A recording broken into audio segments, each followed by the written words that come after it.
Hello and welcome to this episode of the Web3 Talks. My name is Ornella Hernandez and today's guest is Erik Tolstoy. How are you today? I'm doing well. How are you? I'm well. Pleasure to have you on. So Erik, you are the Chief Business Development Officer at LandRocker. Yeah, exactly. Right? Okay, so tell me a little bit more about LandRocker. I understand it's a play-to-earn mining game. Yeah. What makes this unique from other play-to-earn games out there? So it is a play-to-earn mining game that's allowing players to basically explore the universe, travel to different planets, and mine those planets for rewards.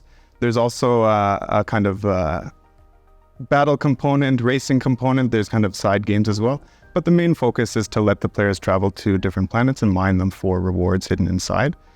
So those include things like crypto tokens, which is not only our native token LRT, but also big cap tokens, things like Bitcoin, Ethereum, and crafting materials and NFT blueprints. So there's a couple things that make it quite unique compared to other play-to-earn games.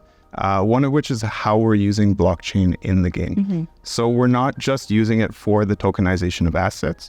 It's also basically the core of how we're distributing assets within the ecosystem, how we're giving out rewards. So when a planet is generated, all of the information about that planet, including the rewards, the values, and the coordinates, are saved on the mainnet. And then when a player goes and mines that, their positioning is compared to what's saved on the mainnet.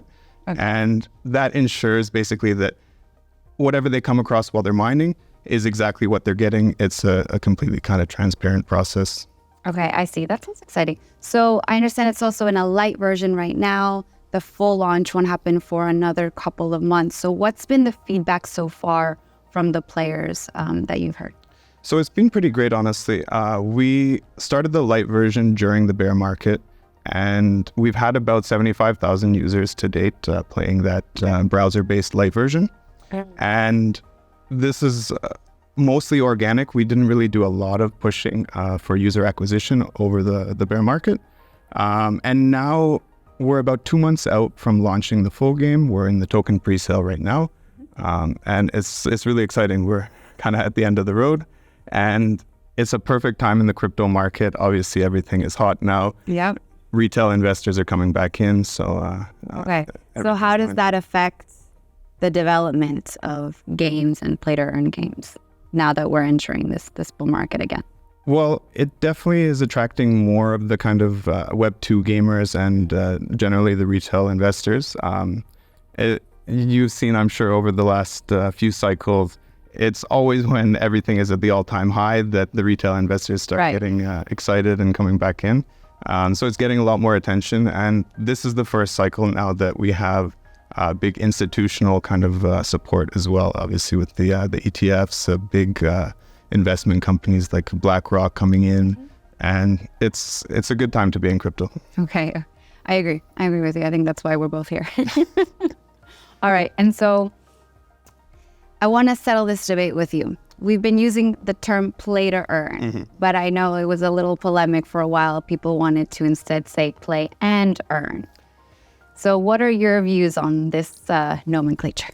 Yeah, so I also had some issues with using the words play to earn because all of these games that are being developed in the Web3 space, they want to attract the real gamers. They don't want just the players who are coming in to extract value from the ecosystem. They want people playing the game. And when you frame it as a play to earn game, earning is the reason you're playing. It's not kind of playing for the sake of playing with the added value of owning the assets or having some kind of revenue off of the earning. So I definitely think that the shift in focus is not so much about the naming itself, I guess, it's the focus of the companies. But we've divided this into kind of two categories. So we use play to earn and we use play to win. So we have kind of these two distinct categories which target different kind of user profiles within the game. And we tried to make it so that users from one of those pools basically generates revenue from the other pool instead of all of the revenue coming from us outputting a lot of the native token and all of the users in the ecosystem going to sell those tokens as their main kind of source of revenue. We wanted to kind of split that up so basically players in the play-to-earn ecosystem are mostly getting in-game resources, things that they can craft NFTs with. So that's like the vehicles, the rovers that you can use for mining, as well as planets that actually other players can go and mine. And so they're generating their money off of the NFTs, selling those NFTs, or staking them and allowing other players to use them. And the other pool is a kind of, I guess, higher risk, higher reward pool. So that's where the players are mostly getting the token rewards. So that The play to win. Yeah, exactly. So is this only if they win, they get rewards? Yeah, basically. So it's more kind of focused on the gaming side. There's some chance involved. And that's where you're getting the rewards in the form of our native token, things like Bitcoin, Ethereum. Okay, I understand. And so when you said extracting value, that makes me think that, makes me think back to like Axie Infinity, which was like one of the OG NFT-based games, right? So what is the issue with the original business model or gameplay model, I think, that you guys have been trying to improve upon in order to make these types of games more sustainable? Yeah, so the big issue, I think, we obviously are lucky to come in a little later to see the success and, in a lot of cases, failures of the previous companies before us. There was a lot of focus on just putting the earning on the tokens. So in the case of Axie Infinity, basically players were hard capped at a certain amount of tokens they could win per day. And most of the players who are coming into the ecosystem were just looking to take those tokens daily, go straight to the exchange and sell it, which in this market, basically the success of the project is evaluated based on the value of the token. And when you're looking at the chart and there's a lot of selling pressure, obviously this is bringing the value down. Right. So we tried to take that focus off of players coming in and just earning our native token and going directly to the marketplace to sell it, to reduce the selling pressure and ultimately have a better kind of long-term standing with the token. Of course, and this also depends on the amount of players there are, right? Because I think that was another issue with Axie Infinity, for example, that it depended on having a large amount of players. But then when it lost those players, the game just didn't, like, its economy tanked. The way a lot of them have been set up is those tokens only have value to new players coming into the ecosystem. So once you kind of plateau and you don't have as many new players coming in, and you're outputting so many tokens per day, and most of the users aren't looking to hold them long term, they're looking to sell it and extract their profits right away. Right. You end up running into an issue eventually. You're bound to hit the breaking point. Right. Okay, so then how are you guys like tackling this or thinking of ways to make this game just, thinking long term when it comes to bringing in new players and retaining those players? So we're doing it with that separation of the play to earn and play to win, as I talked about before, but also we're using AI system to balance how the resources are being distributed in the modes. So we don't want any kind of abundance of any resources that players are having a hard time selling.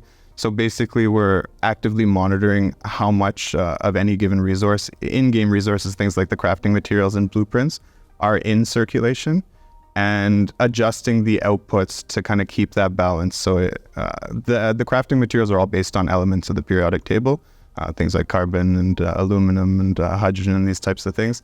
So if we have a lot of recipes or blueprints out that are needing a certain material that's not in circulation, the system will automatically adjust to output more of that. The same way, if we have too much of one material like carbon in circulation and the users obviously are having an issue selling it because there's too much abundance, the system will automatically adjust how much carbon is being put into the planets. So we kind of keep that balance. Okay.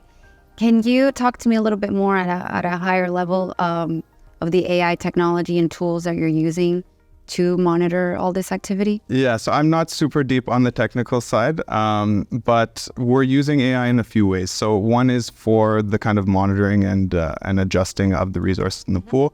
We're also using AI for kind of commentary system within the game modes and kind of narration while you're actually playing the game. So does that just depend on the moves that the players make? Yeah, different circumstances, and it's better than having the same kind of audio that you're hearing every time you're playing certain games. So it's interesting. As a longtime gamer myself, I've seen some of the other kind of Web2 games also starting to use this in multiplayer battles, for example. And it's interesting. You have a kind of fresh experience every time instead of hearing the same few kind of voice notes every time. Of course, yeah.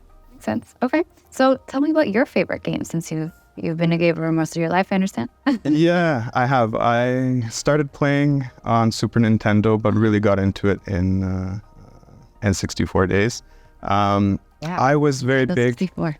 You had one? No, my first console was a GameCube. Ah, okay. Yeah. I think you're a bit younger than Yeah. I had a GameCube as well. I always liked racing games, shooters. I loved games like Halo, Call of Duty. These were really big for me. OG games for N64, the original GoldenEye. That was an amazing game. And obviously all the party games on Nintendo. Yeah. Like Mario Party, Mario Kart, all of these things. What about yourself? Mario, yeah, I liked most of the Mario games. Mario Kart. Did you ever play like Sunshine? Mario Sunshine? I don't think I did actually. Okay. Paper Mario I played as well. Yeah. Super Smash Brothers, all those. Okay. So yeah, definitely more Nintendo games. Then I got into Wii. Less of the like shooting games on Xbox and PlayStation. Yeah, they have some good sports games. I remember I used to play like a disc golf game on PlayStation, the original. Yeah. Well, I would like to see more variety when it comes to like genres in Web3 based games. So not just, because I feel like there's a lot of, Call of Duty, Halo type of games, first person shooter. So I think we're kind of heading into a different era of the play to earn games now. In the early days around Axie Infinity's success, we had a lot of developers who were really rushing to just basically jam blockchain into like a reskinned game or something. Very lazy work at the end of the day. Yeah. And all of these projects basically have a very short lifespan. So now we've gone through a bear market. Most of the games that are coming out now this year, projects have been working a very long time on them. They've rode through the bear market. They had good intentions to wait for a good market again. They continued investing. So I do hope that we're seeing a lot more high quality games coming out in the coming years. Yes, me too. Yeah, and like I said, it does take a long time to make quality games. So hopefully now we'll start seeing them. Exactly. And now with the additional investment coming into the space, maybe we see more kind of AAA quality games that are being invested in. Because like you said, some of these games that are coming out recently, they'll spend 5, 7, 10 years. Look at like Grand Theft Auto 6, how long they've been developing this. So to expect a newer developer to come in and bootstrap and to build something that can compete with a GTA 6 quality game. Do you think Rockstar will finally give in to having NFTs in their games? At first they were super against it. Now they're like, I'm hearing rumors that they might incorporate it into GTA 6. I don't know. Yeah, I don't think, they already have such a good thing going. I don't think we're going to see it for GTA 6 at launch, definitely. It would be amazing. For a kind of all-encompassing metaverse gaming experience, there's nothing that would beat Grand Theft Auto series. And you see, obviously, the success of GTA Online that's been, I think, across 3 generations of console now. I remember I bought it first on PlayStation 3. So I don't think they'll add it in anytime soon. But I could see it in the future, maybe in some updates. It really depends how it kind of penetrates into the mainstream market. Yeah. For those type of games, I think it's a very different idea than play to earn. It's more kind of value retention for the in-game assets you're buying. So even though GTA doesn't do a lot of, they have microtransactions, you can buy the currency, but it doesn't need it really. Yeah, there's a lot of games, for example, that have skins that is the kind of main revenue generator. Fortnite, and the issue is people spend so much money on this, and when you end up kind of stopping to play that game, you can't get any of the money back from that. So this is what I think for the mainstream gamers is more attractive than telling people, hey, you can play this game and earn money by playing it. Instead, play this game like you normally will, buy the assets you normally would.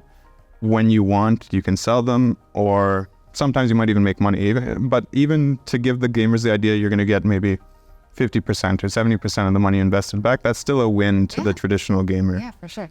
You can look at things like Counter-Strike, for example. They've been doing skins on Steam for God knows how long. And that I really look at as kind of one of the initial NFTs, I guess, without the blockchain integration. And it's been obviously very successful. People trade these, people make money on them. There's a whole marketplace that exists off this. And effectively for the user experience, it doesn't make much of a difference if it's really an NFT or not. I think most people have trust in Steam that they're not going to be shut down tomorrow and you're going to lose your assets. Hopefully not. And I mean, even the thing with NFTs, at the end of the day, if the company shuts down, if you've invested in game NFTs and that shuts down, sure, you still have those NFTs in your wallet, but it doesn't really add any value or protection to you in the long run. Transfer it. Yeah. You can transfer it, but who's going to want to buy it if there's no game to use it in? Makes sense. Yeah, we still got to figure that out. Yeah. All right, so we've been talking a lot about LandRocker, but LandRocker is just one portfolio company under many, under Infinite 8. Yeah, exactly. Okay. So tell me a little bit more about Infinite 8 and other projects or companies that you've been a part of. Yeah, absolutely. So Infinite 8 is the parent company. We've been based in Dubai since 2017, and we are focused basically on everything emerging tech. So everything from AI, Metaverse, blockchain, Web3, and virtual reality experiences. That's kind of the main focus. So we've had a lot of good success with partnerships through Infinite 8 over the last couple of years. Most recently, we've done a fantastic project with Aleph Education and the Ministry of Education. This was a Metaverse learning environment that we built out for COP28, which was in Dubai last year. Yeah. And this was a platform that was a browser-based Metaverse experience for students all across the UAE, where they could learn about carbon literacy topics. They could learn what actions they can take both at home and in the school to kind of reduce their impact. Now we're looking at expanding that to other kind of extracurricular areas, things like social emotional skills training and financial literacy, topics that aren't normally covered in the curriculum in the schools, but that are extremely valuable for long-term for whatever career you end up going into. Yeah. This is, you were using like VR headsets for this? Yeah, so it was a mix. So we did a virtual reality experience, which was at COP28. If anybody was at the Greening Education Hub. Yeah, I think I passed by there. Yeah, you would have seen it. We had a huge screen. And this was a kind of intro experience. Obviously, for these events, virtual reality is exciting. It gets a lot of attention. Yeah. But the main product, which the students are using, we designed to work on the Chromebooks. That was because we didn't want any restrictions on hardware. A lot of the students only have a Chromebook, which is very basic hardware. It doesn't have a dedicated schools GPU. are already providing tablets. Exactly. There's a few companies here in the UAE that are donating every couple of years these Chromebooks. Okay. So that was a browser-based experience. All you needed was an internet connection, and you could play that on any device. Okay, amazing. So the United Arab Emirates government has really made a push for Metaverse initiatives in the country the past couple of years. So I wanted to get your take on how you've seen this evolve and how the needs of the government have evolved, and maybe how you've been a part of that in aiding them in their deed.